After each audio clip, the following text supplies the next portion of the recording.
I avoid talking about this. I avoid talking about Russia, Ukraine. I avoid talking about Israel and Palestine because, in my mind, it's just states doing state things, right? And I don't care. I really don't care. However, this is an interesting development. Okay, this is a kind of big political news, so it's worth covering. North Korea sends troops to fight with Russia, Seoul. Have you been in an accident that wasn't your fault? Well, then you could be entitled to compensation. Nobody likes getting lowballed and given the runaround while at their lowest, and I know what it's like to be left stressed out of my mind and buried in paperwork while trying to keep a case moving forward. It is very, very hard. There must be an easier way. Well, Morgan & Morgan, America's largest injury law firm, is there to streamline the entire process so that you can keep up with everything from your smartphone if you become their client. All you have to do to get started is answer a few questions, and then Morgan & Morgan will get the ball rolling with a free case evaluation. And from there, a crack team picked from a roster of over 1,000 lawyers across all 50 US states will take care of the rest. And if having a team of lawyers, paralegals, and investigators isn't enough, then 24/7 support is available from more than 6 cohorts of support staff, or almost 4,000 if you're not Rome-pilled. Point is, there will always be someone on hand to answer any questions that you may have. And with this much manpower at their disposal, you can be sure that Morgan & Morgan will be able to fight for the best result possible, having already recovered over $20 billion from more than 3 million clients. But if Morgan & Morgan is not able to win your case, then the fee is completely free. So, if you've been seriously injured, you can check out Morgan & Morgan by going to forthepeople.com/Count Dankula or by clicking the link in the description to get started on a claim. North Korea has started sending troops to fight with Russia in Ukraine, South Korea's spy agency has said, as Seoul warned of a grave security threat. Basically, it's this armies need to do a little bit of war.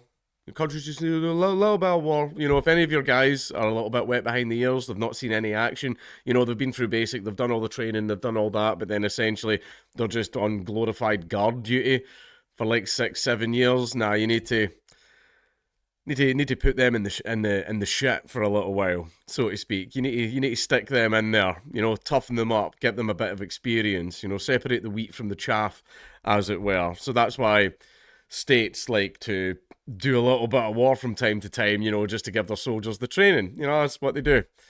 Right, so it seems that that's what North Korea has done, because as far as I'm aware, North Korea hasn't been involved in any kind of armed conflict since the actual Korean War itself, which was in the 50s. And I don't think they've been involved in any, some little gay skirmishes that happened in the fucking in the DMZ and stuff like that, but no like full-on proper armed conflict. The shit, right? But don't quote me on that. I might be completely wrong, but as far as I'm aware, they've not been involved in any kind of major armed conflict since the Korean War in the 50s. The allegation comes a day after Ukrainian President Volodymyr Zelensky said he believed 10,000 North Korean soldiers could join the war based on intelligence information. And as far as I've heard, again, do not quote me on this, there's already been very many defections. There's apparently been a lot of defections. Like, people are arriving at the front lines and basically walking over and going, hey, basically remember what during the American Revolutionary War? They're doing what the Scottish did. When the Scottish were dragged over there with the British Army and everything with the redcoats, the Scots were used essentially as Operation Human Shield. And the Scots essentially went, you know what, boys, fuck this. Went over to the Americans, surrendered, and Pierre went, hey, we'll give you as much information as you want, just give us a little bit of land. The Scots were actually given North Carolina, and they decided to make a flag that looked a lot like the Scottish flag. Guess what flag that was? Anyway, South Korean President Yoon Suk Yeol called for a security meeting on Friday and said that the international community must respond with all available means. I believe they already are. We need money. We need more money, please. Money, please. Fucking. I wish all these countries would get a fucking job. Stop looking at us for fucking handouts. According to the spy agency, 1,500 troops have already arrived in Russia, with anonymous sources telling South Korean media the final figure could be closer to 12,000. This comes as evidence mounts that North Korea is supplying Russia with ammunition, as recently demonstrated by the recovery of a missile in Ukraine's Poltava region. Moscow and Pyongyang have also been deepening their cooperation in recent months. Last week, North Korean leader Kim Jong-un greeted Russian President Vladimir Putin on his birthday, calling him his closest comrade. Friday's security meeting was attended by key officials from South Korea's National Security Office, the Ministry of National Defence, and the National Intelligence Service, Yoon's office said. I mean, it's kind of weird that he's closing up to Putin, because for a while, North Korea was very, very close to China. But North Korea ended up being like China's mental little brother that kept picking fights, and because China was the big brother, China kept having to come in and deal with it. And I think China sat Kim Jong-un down and went, you need to calm the fuck down, fat boy. Like, you need to stop causing shit. Stop causing shit, fatty. And then fucking Xi Jinping got him in a headlock and gave him a noogie.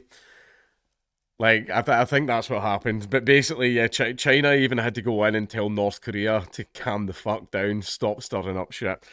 The participants decided not to ignore the situation and to jointly respond to it with the international community using all available means, it said. The allegation from the National Intelligence Service comes days after Ukrainian military intelligence sources said that Russia's army is forming a unit of North Koreans. The BBC has asked the NIS for comment.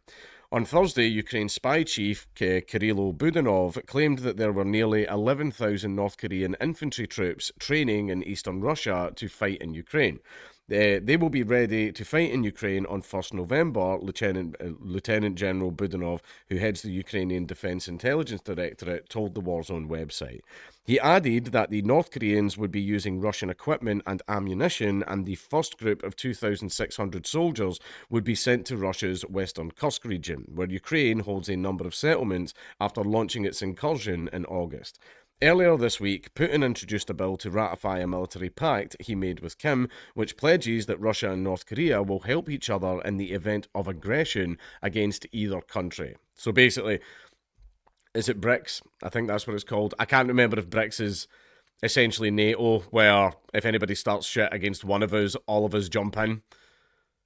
Like a bunch of pussies. But or is BRICS the economic pact?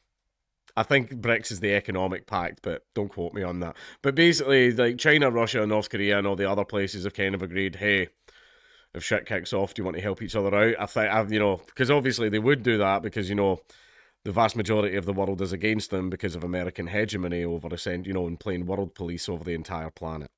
However, that is starting to fail a little bit. South Korea spy agency, the NIS, said North Korean troops are training in Russian bases in Vladivostok, Ussurisk, Khabarovsk, and Vlagoveshensk. I think I said them properly. This appears to confirm information from a military source in Russia's Far East, who told BBC Russian this week that a number of North Koreans have arrived and were stationed in one of the military bases near Ussurisk. Seoul spy agency also revealed aerial photographs of Ussurisk and Khabarovsk, where they say hundreds of North Korean troops have gathered, and another photo of North Korea's Chongjin port, where a Russian ship was reportedly shown carrying North Korean soldiers. The NIS said it found that since August, North Korea has sent 13,000 shipping containers carrying shells, missiles, and anti-armor rockets to Russia.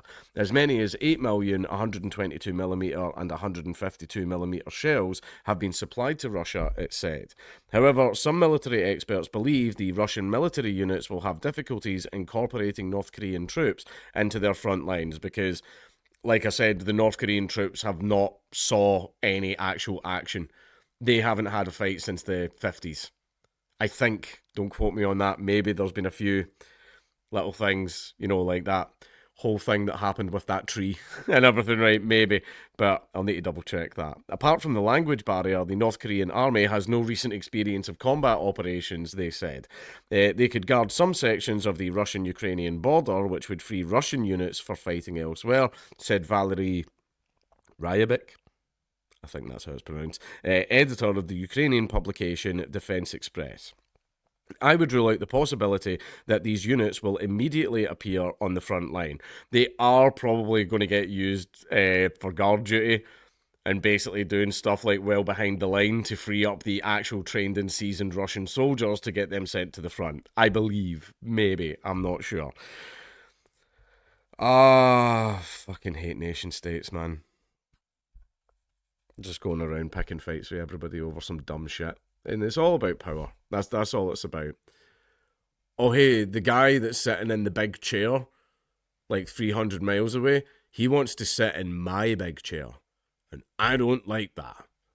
So I'm going to send a couple 100,000 men to their deaths so that I get to keep sitting in my big chair. Like, that's war. That's what war is. That's it. That's all war is. Like, you're getting sent to die for usually corporate, global homo fucking interests and all that shit. Like, oh, oil in Iraq. Actually, it's WMDs. They've got weapons of mass destruction. And then you go over there and there's loads and loads of deaths and people getting blown up and shit tons of disabled vets while the American government's not taking care of them. And then it turns out there was no weapons of mass destruction. And essentially the entire American government went, whoopsie. Oh, we're sorry. Like, fucking, like, that's what happened.